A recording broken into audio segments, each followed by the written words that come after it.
determination in his eyes that I have never ever seen before. You could always read Doddie by his eyes.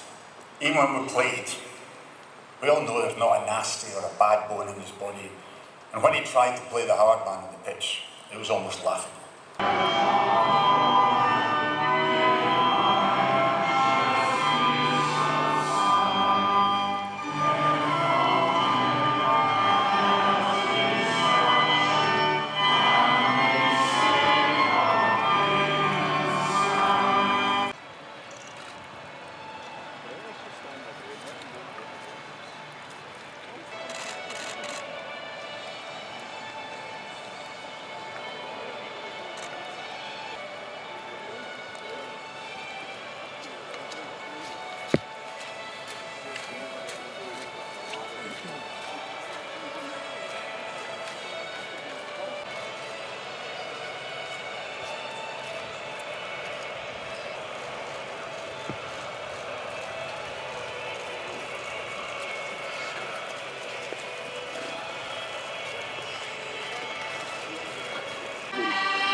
It was a really special service, full of fun and memories, but also just remembering the impact that Doddie had on people's lives. He touched so many people.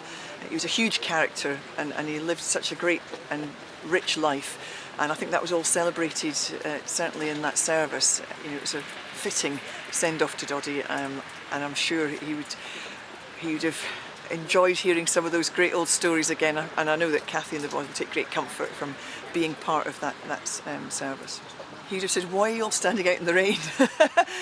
He would have, yeah, it's difficult to say. I think, you know, he knew that he had a huge impact on people, and he felt a responsibility to use that as best he could. But I think he'd be comforted by the fact that his family felt that outpouring of support and love, which was so important to him. His family were at the heart of everything that he did, and to see them so well supported today would have meant a huge amount to him.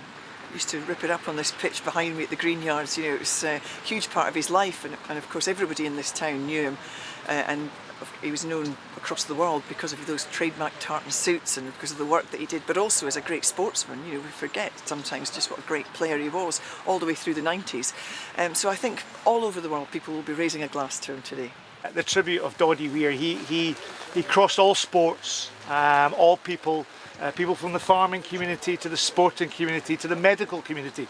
They were all represented here, and I've got friends far and wide from London, from Hong Kong, from York, who've all come here to really spend and reminisce about a very special man in our lives. This is all about delivering on Doddie's legacy, and Doddie's legacy is to find a cure for MND, a world free of MND. And we'll do that. The brightest scientific minds will find a cure to this, but it needs resource, it needs money, it needs funds, it needs your funds, and we have a lot of activity under the My Name's Doddie Foundation. We've got a big event coming up in January where we ask people to log on to My Name's Doddie, the Doddie Aid, and encourage them into exercise in January and raise funds for that. We've got the Doddie Weir Cup, the annual competition between Scotland and Wales and during the Six Nations. There's golf days, bake sales. We will raise as much as we can until we find a cure for MND.